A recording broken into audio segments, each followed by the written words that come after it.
Yes! Back again. Welcome to the Inappropriate Hour with me, one and only, your host, Geoff Brown. Another week that went past. Some more ignorant shit didn't happen. We're going to talk about all that. We're going to get down on a bunch of stuff. However, this just in, a good friend of mine was connected to the world, is connected forever to the 2017 World Series. I could not be prouder of the way he's connected, how he got there, who he is, what it says for hip-hop, what it says for the industry. I'm just so proud of this cat. Ladies and gentlemen, to my left, we're going to get into it in just a minute. The official DJ for the Los Angeles Dodgers. My friend, and y'all know already, I'm an asshole. I don't have that many of them. As a matter of fact, this is one of my few friends that isn't an asshole. Most of my friends are fucking pricks, but this dude is cool as a fan. Ladies and gentlemen, none other than DJ Severe. What's going on, Playboy? What's good, bro? How you doing? I'm good, man. I'm good. I'm overjoyed. Win or lose last night. No doubt. Yeah, let me set this up. God damn. Well, we damn near 10 years ago. When did we start getting down? I don't even know. Oh my God. A long time ago, shout out to Mandel McGee, magnificent drummer, producer, friend of mine, who put together this concept called The Element. It was all session musicians, as in drummer for Jill Scott, bass player for Janet Jackson, on that level of band. With Severe as the DJ and my dumb ass as the host. When I'm telling you that shit was flame, it was fire. Every show we did was fantastic. And that's how me and Severe kind of hooked up. Yes, sir. Was that I am very, very, y'all know I'm pro hip hop. Y'all know I love the game, love the music. Music's my first love.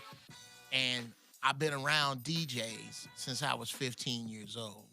It's a difference between a DJ and a nigga with a bunch of records. No doubt. This dude here, high quality, top shelf DJ. Fell in love with how he get out on the tables from the first night I heard him. And I was like, whenever I do something, this is my DJ. To the point that he DJ'd my wedding, my 50th anniversary, my 50th birthday. It was a surprise, and he was a guest. I'm happy he was a guest, but I was torn to have him. Cause shout out to DJ Nigga Dave. That's another one of my boys, man. Yeah. Hot DJ. I was like, shit. I want Dave to have fun. Right. And I want Severe to have fun, cause they my dudes. Usually when you go somewhere, you don't know the DJ, and a lot of times you don't give a damn, because he just some nigga with Serato and a couple of turntables. That's not this dude. This dude takes the music and makes moods. We're going to talk about that. We're going to talk about how he got to the Dodgers, what his importance is to the team, what that says about where we are with music, where we are with what hip-hop has contributed. We're going to go all over the place, man, because this is one of my dudes. So, and we ain't had a chance to chop it up in a while. So, let's just jump on in it, man. Let's start with the big thing. I want to say, a lot of people feeling sorry for the Dodgers right now. A lot of people upset. I am not. Y'all was in the goddamn World Series, dude. To the end. To the end. Didn't go no further. You can't go no further. And went to 7 games. Yeah. It went to 7 games. Shout out to the Los Angeles Dodgers. Shout out to Big Irv, ladies and gentlemen, Magic Johnson. Yes, sir. Yeah. I could not be prouder of the Dodgers. I'm going to be honest with you.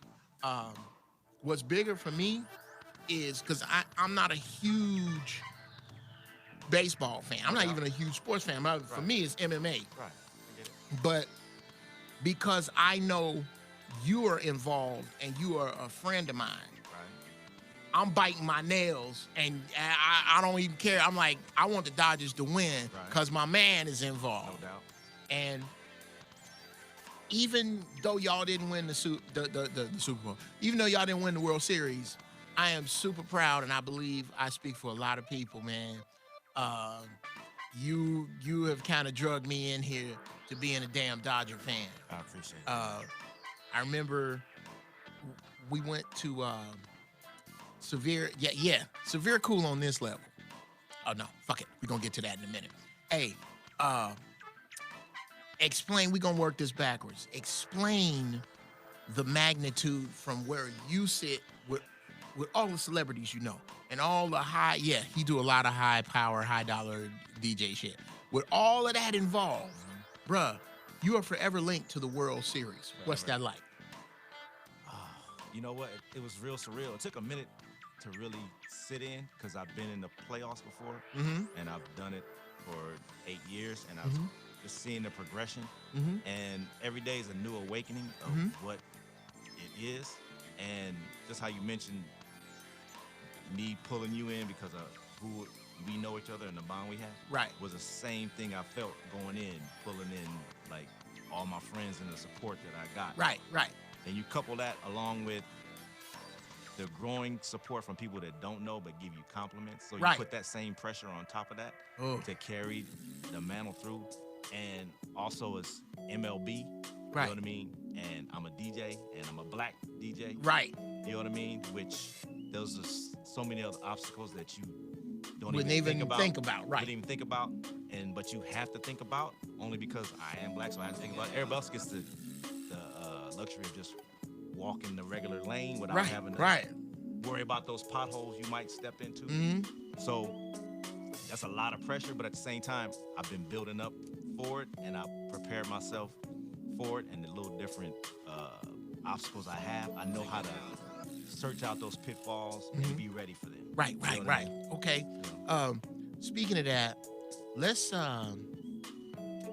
start first with when was the first time that y'all, and again, y'all know usually the show is on some pro-black militant shit, cause you know me, on some shit like that, or some ignorant shit. Yeah. We gonna touch those, but this is a whole nother side of Geoff Brown, and I'm glad y'all getting to take the ride and see, which is my absolute love and respect for music from every angle. And to me, a lot of times, the DJ and the shit he has to deal with, the way he got to where he is, what he does, I don't think, it's not played up enough. Two, a lot of times, especially from people who play music, they piss me off with it. But people who just listen to music kind of diminish what the DJ does in comparison to the musician. And you couldn't be further from you way off base. We're gonna get into that.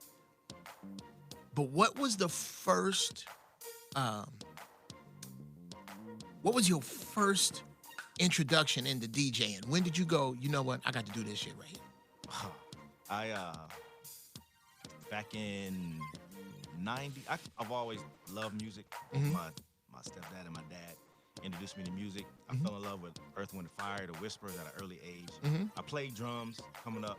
My dad was a drummer. Yeah. So I mean, I always had the knack and the exposure to music and the runs, the chords, and I've always been musical. And just the feeling that music gives me, you know what I mean, has always been a part of my life. Oh, okay. You know what I mean? Okay. And just to be able to grow up in the 70s, 80s, and get the real, come on, bruh, golden age of music, taking the soul to the hip hop and the art of sampling and the real jazz, and then the real crust of the stuff that's created, like the '90s music, which I say is the best music. Yeah, period. To me too. You had the best merge of R&B, hip hop, and it kind of and technology and know-how. Exactly, it came up. So. I always knew I could do it, and so I played around with it. But I had a buddy I used to work with, and he lived on Arlington down South Central. We worked in aerospace together, and he asked me to DJ his party. And all I had at that time was my vinyl was stashed. I didn't have turntables, I took 2 of those little small CDJs with the flip up top. What? And went to his back yard, had a receiver, 2 flip CDJs. I'm in the back porch working with these 2 CDJs and a switch control knob receiver. And I am killing this party. What? And people are literally coming out to the back porch. Like, there's a DJ out here on the porch on his knees going through CDs. This party's banging. This is the middle of the hood, and the house is knocking. Right. And so from that point on, I knew I could do it. Okay. You know what I mean? I knew I could do it. I've always played around the turntables before, in school and high school with my dad's records, just messing around. I knew I had to touch. But then right there, I knew I could do it. Right. You know what I mean? Right. That was my first real example of rocking a party, or then going into parties and then studying other DJs, seeing what they did right, seeing what they did wrong. I used to always go to the party, sit in the corner, and watch the crowd. You know what I mean? Right. See what moved the crowd, what made the crowd move, particularly the ladies and the different elements and the ebbs and flows. And right. Okay, in case y'all just joining us, you are on the Inappropriate Hour with Geoff Brown and my special guest today, DJ Severe. Call in if you want to speak to the DJ, the official DJ for the Los Angeles Dodgers, 323-879-4445. Again, 323-879-4445. Now, how did the, and I guess I'm kind of, this is for y'all, because I kind of know these stories, because again, as cats in the trenches of this game and in Hollywood, there are very few dudes. Shout out to my producer, Zometheus behind me, Zoe Williams. Yeah, another one. There are very few black males in Hollywood that are getting where they're going without sacrificing their integrity, their class, their word, goddamn it, sometimes their souls. This dude to my left is one of them dudes, and we used to talk about this before the Dodgers ever came about, how we family men that do this. And we not just out here with Xbox Top Ramen in the studio apartment. We getting down for our family. No doubt. And we kind of bonded over that, and over being able to keep your word and being able to be a cat of integrity. So while we was out here grinding pre-Dodgers, we had the same blues in different areas, dude. I'm so tired of the shitty promoters. I'm tired of the shiesty niggas that don't do what they say they gonna do, blah, blah, blah. Yeah, man. And so we were kind of sounding boards for each other. So I got to see the Dodger thing birth and just get bigger and bigger and bigger for you. Right. And I could not be more proud of you. Thank you, bro. Seeing your walk. Thank you, bro. Explain to everybody how that came about. Wow. Okay, so about probably 10 years ago, I had a buddy who worked at Dodger Stadium in what's called the Stadium Club, the lowest level of Dodger Stadium. He brought me in. The Dodgers were going back to the playoffs for the first time in a long time. He brought me in to kind of spice up the feeling, because they would bring in bands and different things. A little really exclusive area. This is where you can go have dinner 2 hours before the game. Right. You know what I mean? Pay thousands of dollars for your seats, then, walk out and enjoy the game. So he brought me in to spice it up. Immediately I'm in, Tiger Woods is there. This is back before his fall. Right. But everybody's in there. Everybody's part of the. This is Green Jacket Tiger. Green Jacket, yeah. Everybody's loving the vibe. So I spend probably 3 or 4 playoff games.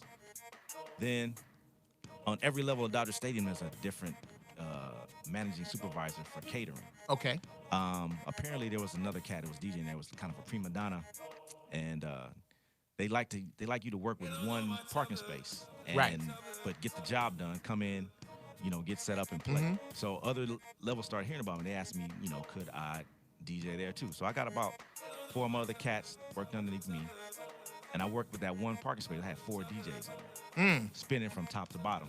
You know what I mean? Working out that one parking space. Working out that one parking space, taking whatever. I get there, I come up, I'm set up. You're like, gonna make it work. I'm gonna make it work. You know what I mean? So the Dodgers started hearing about me, because now catering and Dodgers is two separate entities. Right. So, hold that thought. Parenthetically, you have to think of the Dodgers organization like a big cruise ship. right. It's so much shit going on in so many different. The hot dogs you eat, that's a system. The soda you drink, you got to go pee. That's a system. Your seat clean. That's all that stuff. Everything, lights, everything. Right. So it is very possible for him to be working in one area for years, and the Dodger organization know nothing about you. Know nothing about Right. So go ahead. So throughout my time there, made relationships with janitors, security guards, all the low end people. I'm making, all my friends. I started doing gigs for, I did gigs for the Aaron Brockovich attorneys, the real attorneys. Right. Because I met them down in DJing in the Stadium Club. So the Dodgers started hearing about me. I started doing their Christmas parties. One year I did a Christmas party, and this is right when the air horn the DJs were using came out. The ba-ba-ba-ba. Yeah. So I was playing at this Christmas party. This guy who eventually became my boss walks up to me and says, "Man, can you send me that sound effect?" I was like, "No problem." So about 3 months later, I'm on vacation with my wife in New York. He emails me, "Can you send that sound effect?" So I sent it to him along with all my other sound effects. And I said, "Thanks. Are there any opportunities at Dodger Stadium?" He said, "As a matter of fact, we're looking for a DJ. Are you interested?" Oh, yeah. Yeah. So I shut down my vacation right away. Honey, finish up them noodles. Yeah. We're going to JFK. Yeah. We're getting the fuck out of here right now. Yeah. Shut down. Immediately transformed my website with all my Dodger picks, all my everything related to Dodgers, and prepared for this interview I got. Went in, knew I was gonna slay the interview because I've been at Dodger Stadium for the last 2 years, just knocking it out from level to level. I know what they like at the top level. I know what they like at the bottom level. So I go on the interview, and it's pretty much hands down. I've been coming to Dodger Stadium since I was a kid. Right. I went to Jackie Robinson's high school. My birthday's on Jackie Robinson Day. This was just supposed to be. Yeah. All the time I'm questioning myself a little bit, but I'm like, nah, it's meant for me. I'm gonna get this. I'm gonna definitely grab this. So they give me some scenarios about baseball, what I would do, top of the ninth, this, that, and the other. And so I kind of contemplate them, thinking, but by the time they called me for the second interview, I was hands down. They told me we knew you were going to get it from the beginning. So, and that was like 9 years ago. You know what I mean? Okay. So, but it wasn't just getting it. I had to walk in and understand how to slowly matriculate my sound. I couldn't just come in like what they thought I was going to do. I couldn't just come in and do that and then start playing hippity hop. You know what I mean? As they would call it. You know what I mean? Because immediately when I came in, the media was kind of looking like, yeah, this is different. Here we go. Go. You know what I mean? So I had to kind of take what was already there working and build a relationship with not only the media and the fans, but my bosses as well, to understand and slowly change it. And then actually my first year, the Yankees came to town. They gave me a write-up in the paper in New York, said we had the best music at any stadium. So wow, it was kind of solidified. The guy that hired me, he got let go that year, along with another guy who hired me. I knew I was out of there, but they brought me back. So I said, okay. And I just been in the process of developing my sound there for the last 8 years, kind of getting towards fully me. And it's pretty much, I get to play what I want. I try to, so a lot of people think that DJing is playing what you like. It's not playing what you like. Wow. It's playing what you know will work for the event you have. That's incredible, dude. I'm glad you brought that up. We're going to take a break right now. And when we come back, we're going to get into exactly what being a DJ for somebody else means. Not just spinning records in your room and jumping around, but what it really means to be able to do everything from the Source Awards after party to Uncle Saul's bar mitzvah. Right. So hang tight. Come on back. Call in if you want to, 323-879-4445. We'll see you in a couple of minutes.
All right. I hope you had time to pee and go get something to smoke. We back. The Inappropriate Hour with your host, Geoff Brown. And on the show today, my man, DJ Severe. Sir. Official DJ for the LA Dodgers. Y'all dig this shit right here, okay? I know a lot of DJs that got their own T-shirts. I done seen some with their own varsity jackets that I'm a cop. It's a DJ with a dope-ass varsity jacket, but he's an asshole. But I just like his jacket. I'm going to get it, so I ain't going to say his name. How many of y'all niggas got your own baseball card? That's right. That's right. How many DJs you know got a baseball card? That's fly. DJ's like, yes, I have a DJ Severe baseball card, bro. I don't know how many packs of gum you got to chew to get one of these some bitches. I don't think you can. Where did the DJ Severe baseball card come from? The fan shots people at Dodger Stadium. I'm real tight with everybody, like I said. Mm-hmm. And they asked me one day, could they make a card? So I said, please do, by all means. You know, and they said they can't keep them. People were always asking for them. So it's cool. You know what I mean? I like it. You know what I mean? Well, dude, I'm gonna say that you are planting your flag. And if you're just joining us, this is the Inappropriate Hour with my ignorant ass, Geoff Brown. And shouts out to my man John Soto and Suhu at the photographers at Dodger Stadium, by the way. Oh, okay. Yeah. The cats that get everybody picture? Yes. Get pictures of all kind of shit? Yes. Yes. Call in, 323-879-4445. Yeah, call in. You are planting, in my opinion, you have planted yet another flag for hip-hop where, in the words of shout out to my man Snoop, you putting the paint where it ain't. No doubt. And it's not just because it's LA. The world has gotten really small. I don't know of any other hip-hop DJs in Major League Baseball, at least, that I have heard get this kind of pub.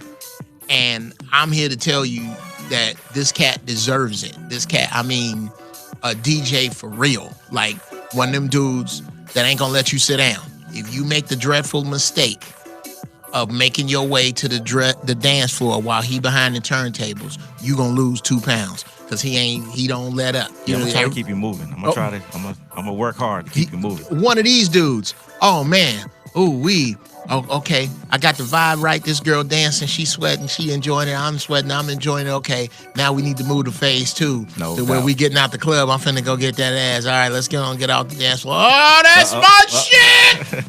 Okay, let's just, okay, one more. Okay, yeah, I can't wait to get this girl. Okay, now we gonna leave. Oh, that's my shit again. Back in. Yeah, that shit right there, man. And I had to, and thank you, I had the pleasure of, and I'm gonna be honest with you, man. No doubt. You ain't heard from me except on Facebook notes here and there. Right. Because I know, once y'all got, it's probably crazy anyway, but once y'all got towards the playoffs, everybody was in your face for tickets. My God. Everybody. Every day. Okay. Every day. Now, I'm gonna tell y'all about the tickets I got for Severe. This how far we go back. Before I got married, you know how you trying to get your foot in good with the family. My wife's grandfather is a baseball fanatic. This dude is 96. I think he's up there. Shout out to Mr. Brooks. Shout out. So my wife goes, honey, do you think you could get Granddaddy some tickets to the game? I'm popping my goddamn collar. Hell yeah, and get some tickets to the game. You know, I know Severe. I don't know. I don't even know what I'm like, okay, please God. Let me see if he can give me some tickets, even if they are up in the back, too far for a 90-something-year-old dude to see. I don't give a fuck. I got to get some tickets now and put my goddamn, I done shit. Lord, don't let me step back in it. So I call Severe. I go, yo, man, you know me. I don't stress nobody juice card. Right. Doc, can you get me some tickets? Oh, Geoff, man, I got you. I'm going to get him some tickets. And I get this. I'm going to get him some pretty good seats. Cut to this 90-something at the time, year-old man, sharp as a razor, who saw Jackie Robinson come into the game. Word. Was still is a civil rights activist. Right. Now has seats behind the goddamn, behind home plate, close enough to spit on the umpire. I could not have been happier for you to hook my family up like that. That was a pleasure. That was my pleasure. And then I call him like, dude, I need a gang of tickets. Man. And I'm so sorry to ask you for this, but can you get me some? Hey, Geoff, I got you, man. I think I'll be able to get you some good seats. When I tell you I could have hopped over the berm and went and played fucking shortstop with these seats I had, I could not have been happier. And I made the whole crew that I was in. I was like, all right, motherfuckers, we gonna chip in. My dude's a sneaker fanatic. We gonna get him some sneakers. Yes, we gotta show gratitude, because I don't believe in that, man. I don't believe in taking without giving. Yes, sir. How has it been, and when did it start? Did it start from when you got the gig? Where did it start where people start going, Severe got them tickets? And to preface this, we both know at least 3,000 people by name. No doubt. By name that I know. It kicked in early on. Even with my kids, they've been in those same seats. Right. They won't even go to the game anymore if I don't have those seats. You know. Oh, they spoiled now. They're spoiled like that. If I'm not sitting right up front, I don't want to go. So it really kicked in during the playoffs. Playoffs, my phone was blowing up. Right. I'm like, I have no action hardly. You realize this is the playoffs in the World Series. Right. And well, just call Severe. He'll get us some. Right. Yeah. People, I got those. I know you got 2 tickets laying around. I'm like, no, it's not going down like that. And then, of course, wifey and the little one, they gonna get the 2 I got. They gotta go. They going. They gotta go. Right. So it was all access on my phone, but it was all denials. I had nothing for you. You know what I mean? My phone was blowing up. I had nothing for you. Right. Now, does it follow the character of the individual, or do you find people get overwhelmed with the fact that these are Dodger tickets, so I'm gonna do something nice for you, or I'm gonna say thank you wholeheartedly? How has that been with just your tickets? You know what? I had a thing this year where I told people I wasn't bringing any riffraff to the game this year. Right.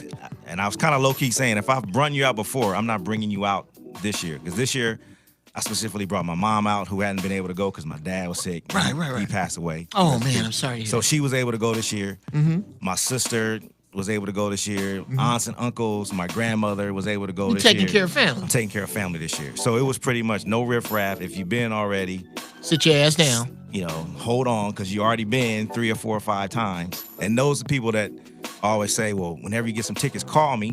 And then as soon as I call them, but they can't make it tonight. So I mean, I take you off the list after that. Right. You know what I mean? Because you told me to call you, and you couldn't go. But this year was no riffraff rule. My mom, my grandmothers, you know what I mean? Aunts and uncles. That's it.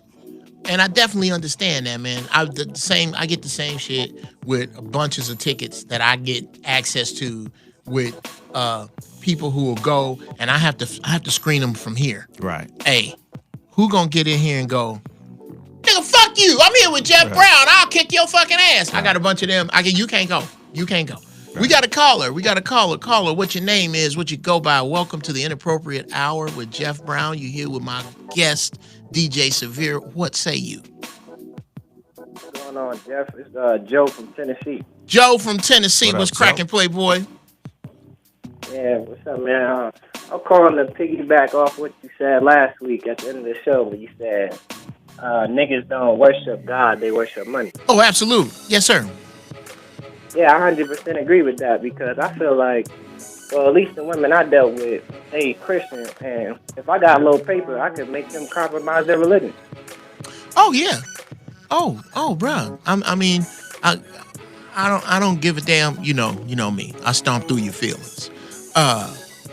If I was a single man and moved to an urban metropolitan area in America, and I was trying to get laid fast, a distant second is the club to the church. The church, you talk about people they went looking for God and found religion, and in that, a whole bunch of they shit is wishy-washy. Absolutely, it's gonna take us getting away from money and realizing that money is just privilege. That's all it is. It's not power. It's privilege. Thank you for taking us in that and reminding me of that direction. Question: Did you watch the World Series? Where are you with sports and black people right now, Joe from Tennessee? No, I'm not really a baseball fan. I've been eating back from sports. Ever since what they did to Cap. See what they doing. Okay. All over. All right. Well, hey, man, don't be a stranger. Definitely call I called in last week. Oh, yeah, I remember you, man. I remember you, Doc. Thank you, man, and thank you for listening. Drop your notes, drop your thoughts, and always a spot for you on the phone. All right? Yeah, no doubt, man. Y'all okay. Stay up, man. All right, man, I'm in here with my company now. Get the fuck off my phone. All right. Dude. Yes, sir. With hip hop being in the place that it is, yes. with getting really into, and we've had this conversation a lot about, especially with you. I ain't gonna make you call no names and no artists, right? But having to play shit you can't stand. Talk about that, man. Where do you begin? Hip hop today, which I struggle sometimes even calling it hip hop. Sometimes it's slowly coming back. It's creeping back. Mm-hmm. But I always tell people, especially this, a lot of the females dictate what's played. Yes. And it's, to a person, to me, it's kind of contradicting that the way you want to be treated, but then the music that you request. And don't get it twisted. The females are the main ones that want to hear the dirtiest version all the time. Yeah. And it's kind of contradictory on what you want to hear in your music and what you want to project. You can't request blow the whistle, right, the dirty version, but then at the end of the night, when the cat wants to blow your whistle, then you looking at him, you know right? What I mean? Why you want to blow my whistle? Why you want to blow my whistle? I mean, but then, sometimes you gotta. I look like this. we came from the golden age of radio and TV, where you had a positive song, a party song, a degrading song. So you had a healthy balance that could keep your mind aligned with what you needed to do. So you could still get up in the morning, party a little bit, go out, make some money, take care of your family, and then have your integrity together. You know what I mean? And you were able to just take it as music and then move on. Now it's just negative song, negative song, negative song, negative song. You can't even understand really, and it's all about the same stuff. Yeah. And no disrespect to the cast that's coming up, because just like hold on just a second. Hold on. Okay. No, what was our parents? What were you gonna say about our parents? Our parents like talk shit about our music. Yeah, you know but our parents were wrong. Okay. No doubt. We're not wrong. Severe won't say it, but I will. You new rappers, you suck. You suck. You eat shit with a ladle. And that's why I couldn't be a DJ. Because I'm not going to play your shit. That's the other thing. I don't think I could do Severe's job. Because I would just be throwing on shit I like. Oh, shit. That's my shit. I know it ain't y'all shit. Oh, let's play with shit. We going to play that one again because I like it. So here's where music really goes wrong with me nowadays. If you rap offbeat, I have no patience for you. That's such a turn off. Rap offbeat. Most of these cats aren't really.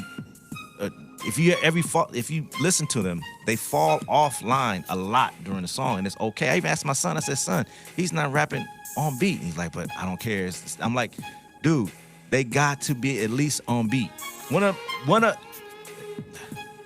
hip hop great, Eazy-E used to do that. Which, no disrespect. He wasn't the greatest rapper. He never professed to be. He never professed, but it was something else that helped move him along. Right. And he eventually got together. But these cats just come in straight off beat, and then no rework, no, let me take that over again. Let's see if we can fine tune this. Let me change this word so it fits in. None of that. None of that. It's just, here it is. Take this and run with it, and then this is hip hop. And it's not. If you just joining us, it's the Inappropriate Hour with Geoff Brown, my guest, the one and only DJ Severe, the official DJ for the LA Dodgers, chopping it up about how horrible hip-hop is. How do the world's religions negatively manipulate and use the world's most influential culture, as in our music, hip-hop culture? Wow. In your opinion, from what you can see. In my opinion, it's contradictory, because, I mean, being an adult, I'm a big proponent of being about your word and what you say. Right. So it's hard for me on one end to listen to music or listen to what is propelled out there as well, because I believe in God. I try to take all the goodness in the world, spread over. That's what makes me a good person. I try to project positive, you know what I mean, help people, do all the basic things, not use it to judge you or this, that, and the other. So just seeing the way that it's manipulated in and out of conversation or in and out of circumstances to only go at your point and not really look at it, especially in the political climate that we're in today, where you have at the basis of my belief is love thy neighbor. If everybody loved thy neighbor, if we just started there, if we could just start there, that would fix a lot of the ills and the problems we have. But basically, particularly in music, I have a problem with the climate in the lyrics that state, the money, the women, which no problem with that, but you can't back that up with I'm riding with God on this, and it's like in the next level. It's right. For me, it's for me, and only God can judge me. Because that's like to me, you lose me there too. Usually what I found is when you hear only God can judge me, it's coming from the mouth of a horrible motherfucker who deserves judging. Right. Hold on, we got a phone call. Caller, what your name is, what you go by. This is the Inappropriate Hour with Geoff Brown and my guest, DJ Severe. What's going on? How you doing? Hello? Yeah, how you doing, sir? Hey, who is this? This is Marvin from Baltimore. Marv from Baltimore. What's cracking? B Moore in the house. What's going on, man? Not a lot, man. Just glad to be on the phone with you. I've been tuning into you for a minute now, you and Zoe. Oh, thank you, brother. I like what y'all doing. Thank you. Thank you. What's up? What's on your head? Not a whole lot. I hear y'all talk about the rap and the music. Yeah. Everything. Well, I'm an artist myself. I never really made it out of the gutter, but I've been doing my music for a long time now. But I push back off the music because I see all of the agendas that's being pushed through the music. Mm-hmm. I see what the government is actually doing with the music, and I don't like it, so I had to step back for a minute. I do recognize how important music is and its purpose. Once you recognize the purpose of music and what the different forms of music, like they play music every day, just the truth itself is a form of music, because music to your ears is something that sounds good. You feel what I'm saying? No doubt. Right. So we got to be real careful with music. I really didn't get a chance to tune in to everything you guys was talking about. I just turned in when y'all was talking about that, so I'm a little lost on the conversation. Oh no, bro, don't. Right. Doctor from what's your name again from Baltimore, Joe? Marvin. Yes, thank you for participating. Don't be a stranger. Don't worry about being lost. You fell right in the groove. As a matter of fact, here's what I think one of the key reasons is for this call. I need you to immediately get back into your music. No doubt. Because the thing is, the record company and mass media used to be the only way. They used to be the only way. Now, you can arrange, produce, master, promote an entire album from your bedroom, and it goes all the way around the world. You just got to do the work, bro. So that means the positive change that we need to see in music, you are a branch of that tree. You a branch of that tree, bro. And I'm going to tell you something else. I don't give a fuck how old you are. People kill me talking about, hey, man, how you going to rap at 35? Right. Rap is an art form where I'm supposed to speak my mind. At 22, my fucking mind is mostly empty. How you going to put me out of an art form right when I got something to say? Right. Dude, do your goddamn thing. I ain't heard one thing you ever done, but I'm telling you that you need your voice. Get your voice out there, especially if it's positive. Yeah, and don't be a stranger to the show. When you get some shit, send it to me. Send it my way. I ain't gonna promise you I'm gonna play it on the air, because if it's ass, I'll just tell you it's ass. But if it's fly, I'll definitely make some room for it, all right? I got you, bro, and I appreciate the motivation. I'm going to try to put some more energy back into it. I never stopped writing. I just stopped pushing it. Okay, let me stop you. Let me stop you again. There's no such thing as try. There is do and do not. Okay, you're going to do it. Don't try. Get your ass on your music, bruh. My man. All right, now go forth with that positivity and fuck some shit up. All right, I'm going to get back at you. Just remember me, Marvin from Baltimore. Marvin from Baltimore. You out, brother. All right, Marv. Be good. All right. Yeah, we need to definitely... Here's another thing with the young artists of the day. Please, this came forth with the tickets issue. As people start recognizing me, and this is just in general, every young artist, the way you push your music, have some integrity with your music. Don't... get it to me or get it to a DJ that you want played, but don't force his hand. You don't have to. I got so many people gonna strong arm you into playing this shit. And then soon, hey nigga, I need to hear this at Dodger Stadium tomorrow night. No doubt. They ask you, can you play it? And as soon as you play it, they want a video of you playing it. So then you give them a little video, and then as soon as it's now become the official Dodger anthem. Or the official, you can't do that. Like, make your. Wait a minute. Back up. Okay. So if you play somebody's song, if it's decent, you play it. I put it in my mix in the rotation. Right. And they ask you for a video you playing. So I'm just playing it pregame. You know what I mean? I give you a video of me. I'm playing your shit. Playing your shit. So it goes out. Don't make it and try to blow up. You're gonna make that the viral pin, the viral linchpin of your shit. They don't, you know what I mean? And then enjoy it. Send me some more stuff so we can see if we can get some other stuff out there. But there's so much pressure on these kids and these adults to keep up with the garbage hip hop that's out there that most of these people's fronting on what they have or what they can get. So there's so much pressure on them. They have to have the next viral hit, the next, you know what I mean? Right. Your stuff is garbage. It's not even that good. You know what I mean? And, you know, I have homeboys who send me music that, you know, I don't play and spin. You know what I mean? Because you can't.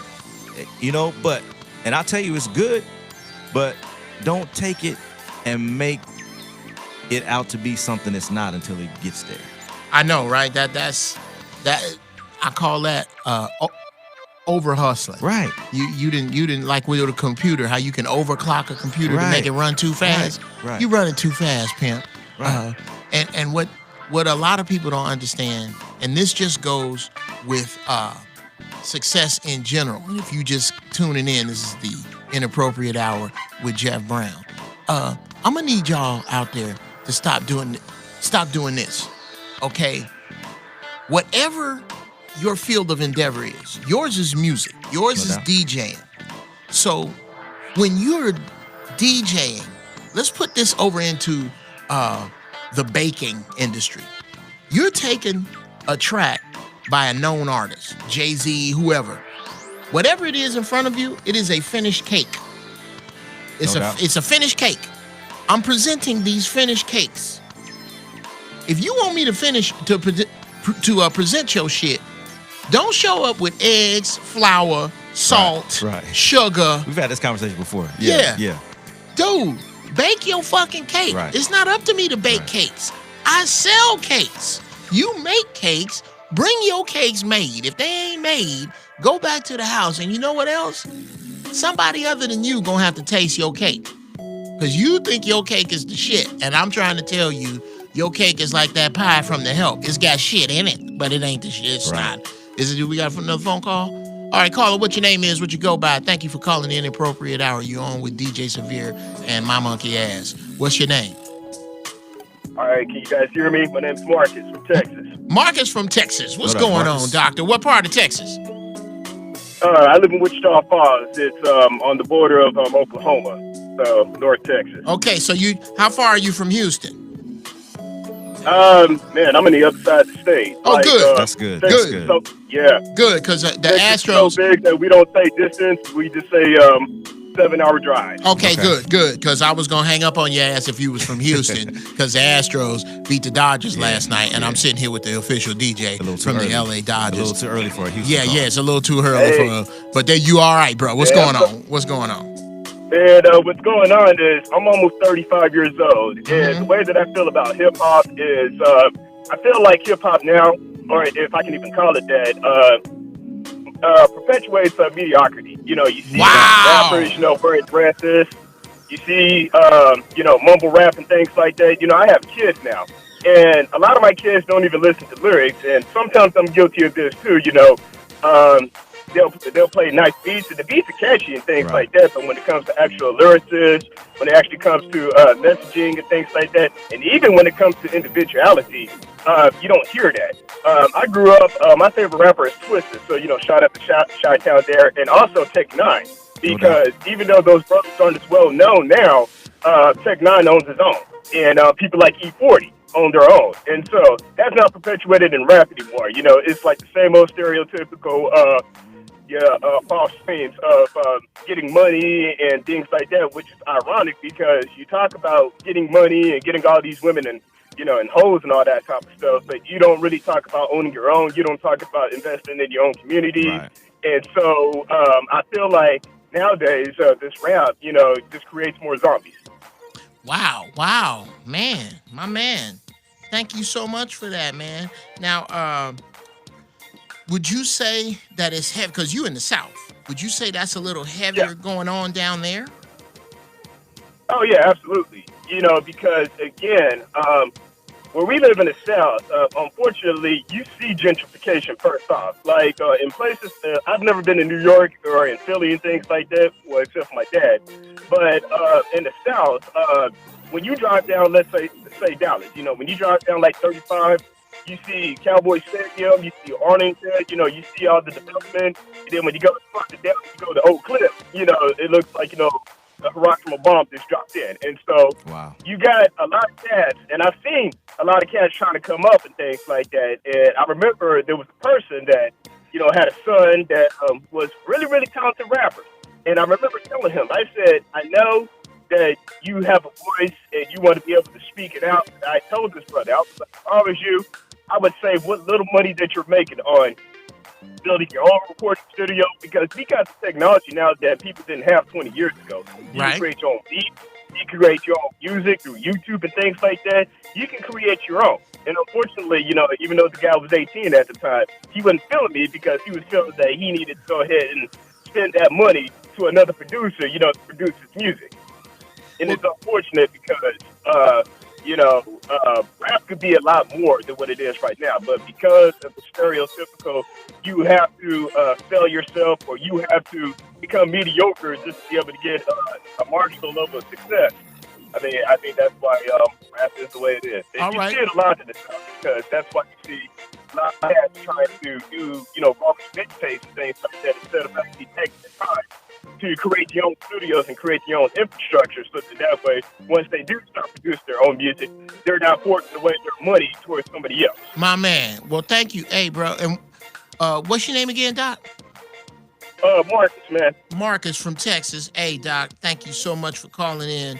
Do not be a stranger. Very valid point that you just made. A lot of this is fed by what cats see on the video. Okay. They don't understand. Most of them niggas they don't own that shit in the video. They don't own that. And they won't be around next year. If you ask a kid, you can ask a kid anytime, what was the hottest song last year? They cannot remember. Wow. They cannot remember. Yeah, and he made a good point as far as the mediocrity. Now, the beats right now are incredible.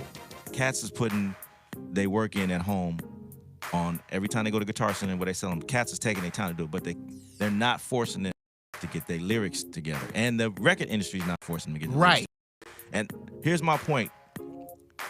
Rap or hip-hop spent $2 million in Atlanta. Wow. Where nothing was coming out from the West and nothing was coming out for the East. Okay, when you say, let's dig into that. And if you just joining, you on the Inappropriate Hour. And we are talking about baseball, bullshit, and my beloved hip-hop. Yes, sir. When you say that it spent too much time in Atlanta, expound on that. What do you mean by that? Not the good Atlanta, not the Outkast, not the Goody Mob. Right, not them, yeah. Not them. After, when Outkast Goody Mob were around, you still had East Coast, you had Jay, you had Nas, you had everybody putting something in the pot. Somehow, East Coast and West Coast fell off, and it just stayed in Atlanta. And it went to strip club culture, and that's all the songs, that's all anybody was moving. So every song was an Atlanta or a down song. So it just stayed there, and we became so enthralled with spending our money on that the record execs just said, we're just gonna push this. Even God like damn, DJ Severe, are you saying that Magic City wiped its ass on the hip hop? Yes, that's exactly what I'm saying. Whoa. That's exactly what I'm saying. And I never thought about it that way. And then before you knew it, that's all we were doing. And then again, it's moved by the females. No disrespect, but y'all move the industry. Dude, come on, bro. Well, in the words of the late great James Hanna, we do what you fuck us for. Right. We do what you fuck us for. Yep. If you go by any big church on Sunday, bumping, blow the whistle, you know what the ushers do? They don't close the door. They go, bitch. Right. So you can't. I do a bit in my show about I call them bent over and busted open songs. You new dudes, yes. Attention, people under 40. Pussy isn't any better than it used to be. It's just as good.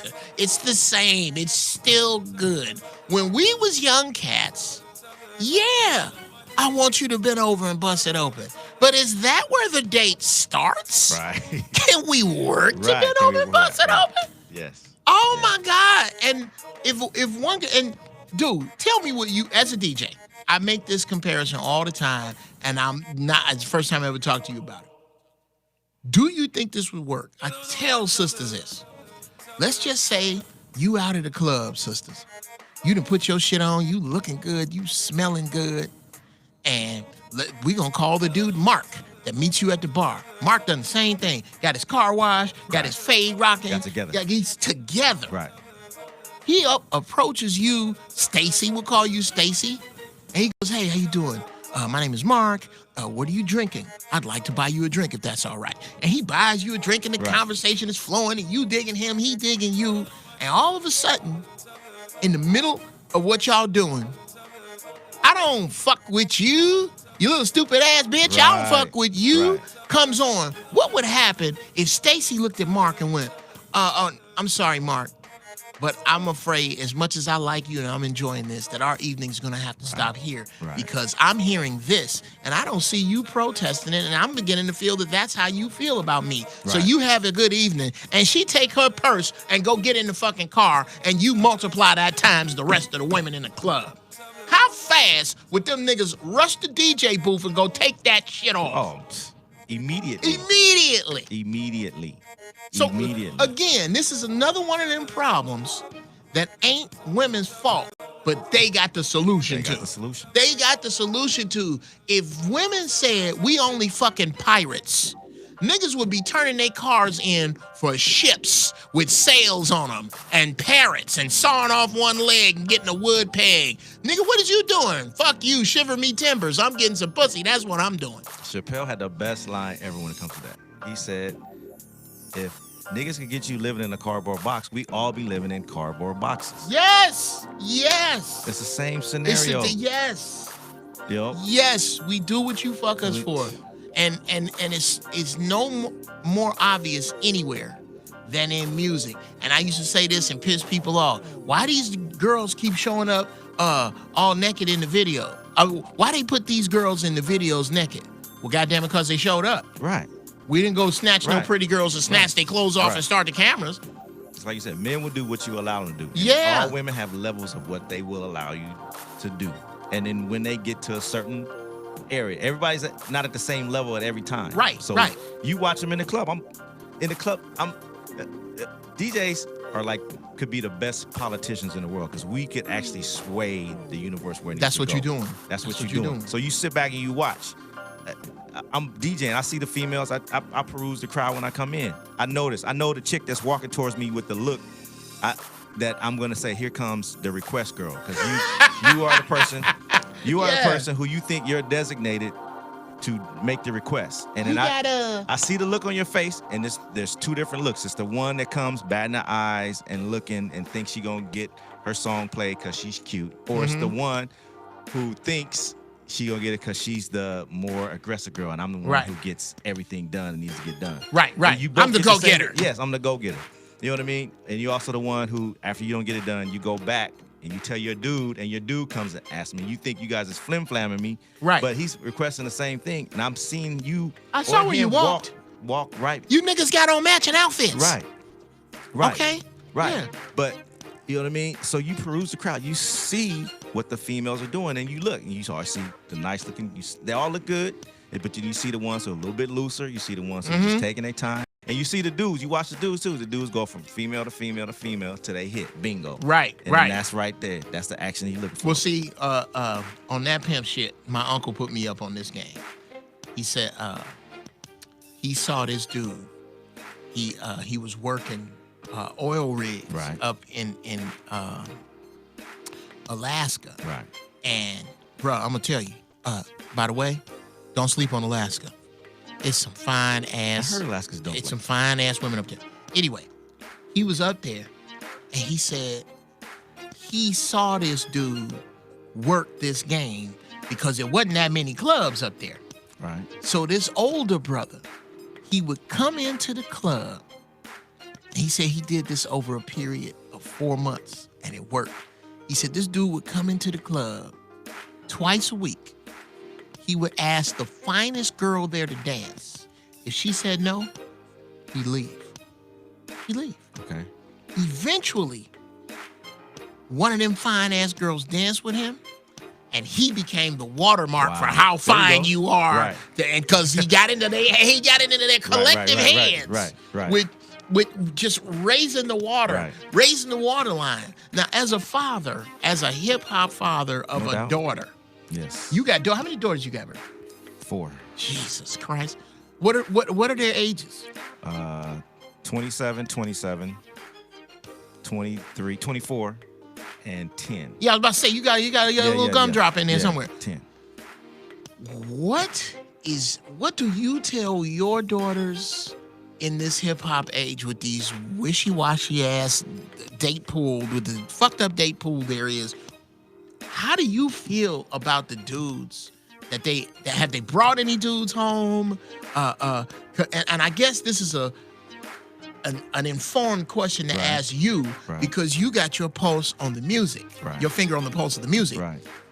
How do you feel about, one, the dudes they have to date, and two, your likelihood of getting halfway decent son-in-laws now? That's a rough one, because you look at it and you listen, like you said, I'm listening to the music, I'm riding, I'm vibing, I'm seeing the dudes, and then I'm the cool dad, you know what I mean? I'm the DJ, so I kind of sit back. I'm not the cat with the shotgun threatening, because I mean, everybody got to go through their life, you know what I mean? You're gonna have to experience how you experience it. Right. So, but I'm at least pull your coattails, say, hey, I don't know if that's like gonna be in your best interest, but we all know females gonna do what they want to do anyway. It's embedded in them. They're gonna do what they want to do. That's fine. But you know, if the good thing with my girls and my kids, they like a lot of the music I like too. So they get a healthy balance. Right. Ain't none of them loose. They all got standards, which is great. That's you got a daddy. Yeah, you know what I mean? And I try to set that example in how I treat them, how they see they treat, so you treat their mom. Right. And then how I address them when they call me with problems. Dad, you know what I mean? Can you help me with this? I got this problem. I give them the best sound advice, and I bounce it off of them. And, you know, I've seen them go through relationships, nothing bad, nothing this, you know what I mean? And then I'm able to see when it's them.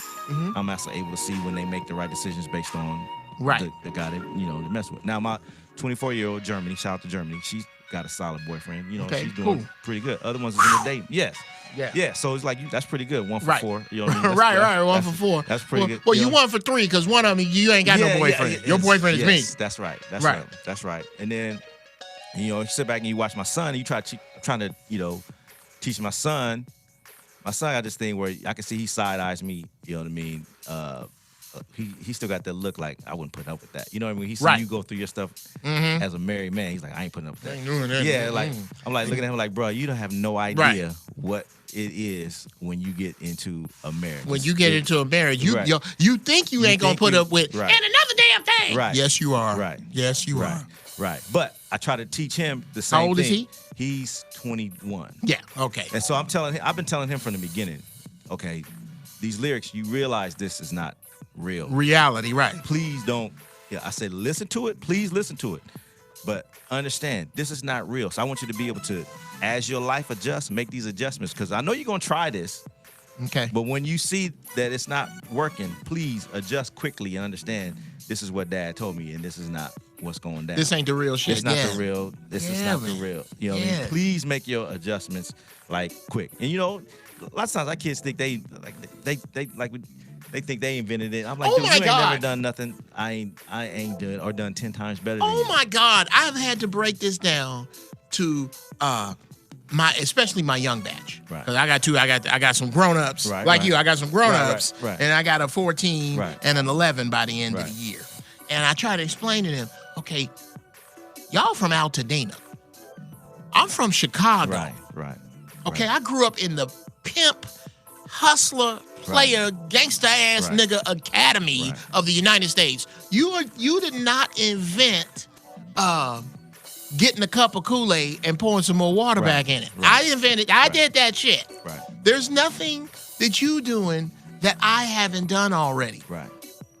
Or I put it to them like this: hey, we got everything from a 1-year-old all the way up to shout out to Kathleen Luss at Northern Arizona University. We got college to newborns in our family. And I put it to him like this. Shout out to little Sydney. She's the youngest. If you babysitting Sydney, Sydney ain't 2. Right. You babysitting Sydney. Why would I leave you to babysit her? Well, because I'm 14 and I know a little more. I said, well, I'm 52. Right. Do that math. Do that, man. Would you? Right. Would you? You got that one together. Thank you. Get the more bona fide one together. Thank you. Now, and I'm gonna put you over here with me, hip hop fathers. Right. As a hip hop father, how do you ride the line of, I play this music, but I don't want y'all doing this shit? Wow. I ride it very tightly because I say, like, even when I see my kids bobbing their head to it, I'm like, that goes back to saying, hey, we're gonna rock with this, but that's not how this shit's going down. Yeah. You know what I mean? And I ride it tight all the time. Like, and I ain't trying to be the cool dad that's your friend. I'm still gonna get in your ass. Come on, man. Let you know. Like, That's the job. I'm your friend, but at the end of the day, I want you to be like that. When something's about to go down, my dad told me about this. Let me turn and go the other way. Right. Now, I ain't never gonna try to be not your friend, but I'm not your friend. Right. You know exactly. what I mean? So when I tell you, I got this thing with my son. I tell you 3 times. I asked you 3 times nicely, which is an adjustment because we didn't get 3 times nicely. We got 1 time. That's it. Nigga, that third time you in the ambulance. Right. They telling you standing over you. Right. But that's the adjustment that the kids have today with the entitlements and the hip hop and what they think is owed to them and this, that, and the other, and how they get it. Which that's another thing that's crippling to me within the mindset is, you know what I mean? Our urban kids, they don't have the advantages of the others that have made this hip hop music what it is by spending their money on it. So your kids, these other kids can listen to this and mess up, and they have a trust fund or something else to go fall back on. Right. Our kids make a couple mistakes based on this music, and they shot. In the Glad. Yes. You and Tracy. Yeah. Yes. You cannot these women like this. You cannot do this like that. And then number one, it's not good for your spirit, whether you believe in anything or not. Your spirit, you don't need that in your mental makeup. Absolutely. In your mindset. Absolutely. And your karma will influence, you know what I mean? You got to believe in all that. You put out negative, it's going to come back negative. It's going to come back on you negative. Yeah, exactly. You know what I mean? You got to do some good in this world. And why would you not want to do some good in this world? Why would you not want to have a family, take care of your kids so that when you go in the ground, somebody can say, when that dude was here, he took care of me. He took care of 100%. Come on, bro. With the something that just came to me with regard to what you put out. Here's an old saying that I just made up. What you fish with is what you catch. No doubt. What you fish with is what you catch. You put that ignorant shit out there, you gonna throw your line out into the universe with ignorance on the end of it, thinking you gonna pull blessings back. No. It don't work like that. It don't work like that. It don't work like that. It don't work. And that's where we get lost, especially in the political climate we in, where it's like everybody think they can just say what they want, do what they want, which is the real reason I got a big problem with, because it's like you offsetting the balance of people, and you putting more idiocy out there. There's people that's going to keep doing stuff, and it's not going to benefit them or anybody else. Okay, I'm gonna have to stop you there, bro. I love you, but you just put out a word. A word that No. Idiocy. That's a movie. That's Idiot and Odyssey put together. Idiocy is a dumbass journey. I'm finna write that shit. Idiocy, nigga. And you gonna handle the soundtrack. All right. Speaking of that, especially, and I think art really imitates life. No doubt. I think our hip-hop artists back in the day had a lot to say, because as young people, we had a lot to say. Right. Now, who is your top 5? If you top 5, and this is a bitch, man. I actually, I'm gonna tell you why I hate this. I'm gonna tell you why I hate this question. And the asshole in the other room behind the glass is the one that Zoe sent it to me. Who is another hip hop aficionado? I get that. I hate the top 5 question because it's so hard for me to pinpoint 5 of them. Right. Because I love hip hop so much. Right. But if you had to, top 5. Number 1, Biggie. Okay, Biggie. Number 1, hands down, yeah. Biggie. And I'll tell you why Biggie number 1 first. Okay. He's in my list, but he ain't number 1. Okay. Biggie, and even though I grew up in out here in the West Coast. Mm-hmm. I'm more partial to East Coast hip hop. To me, it was more flavorful and the music was gritty, and like I can get the story. Biggie was the best storyteller of all time. You actually felt like you was there watching that glass shit. of water, watching it fold over, and it's timeless.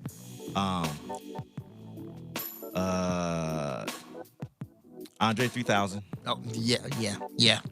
Incredible. Yeah. He's in my top 10. Incredible. Yeah. Jay-Z.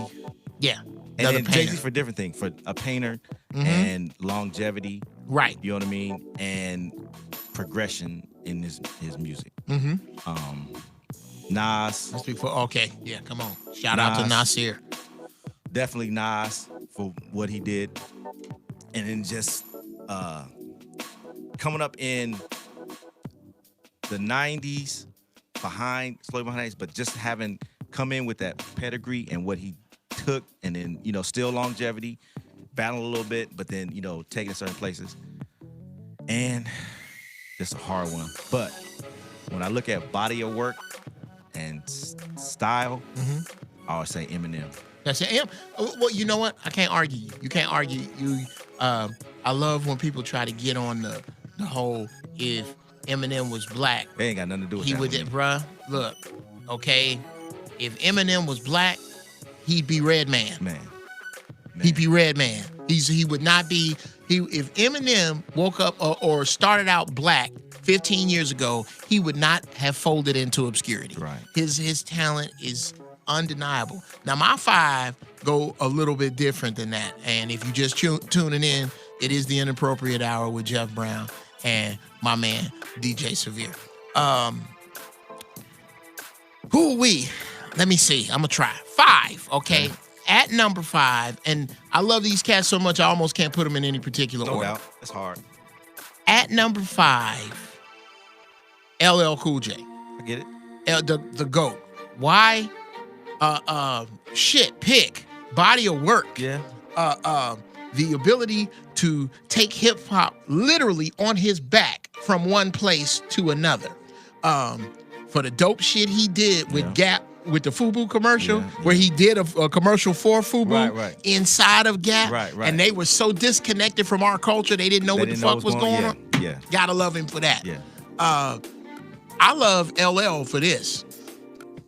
If you, and I could actually, I love LL so much, I could speak all day in LL's lyrics. But if you play yourself out position and mention his name today as a new rapper, he will take a break from NCIS Los Angeles, drive across town, and with an hour and a pen and a pad, end your career and go back to shoot. He will fry you. To this day. Yeah, he will fry you. 4. Ooh, I hate to put him in 4. DMX. DMX is dope. And he got a catalog. God. Yeah, that's true. That's true. DMX's nightmares robbed his catalog. His demons robbed his catalog. Yes. But his flow and his honesty, and I'm stealing these words from somebody else who is from number 1 on my list, who said in the 90s, hip hop had got soft. And then somebody let a dog out. And it was DMX. Yes. DMX hit hip hop with jumper cables.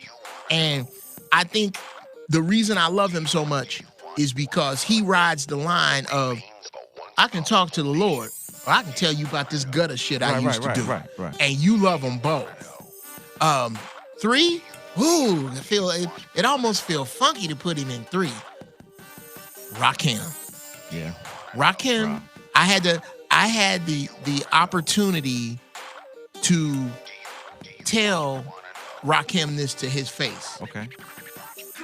Brother, I need to thank you because I don't know if you're aware of it or if it's been intimated to you this way.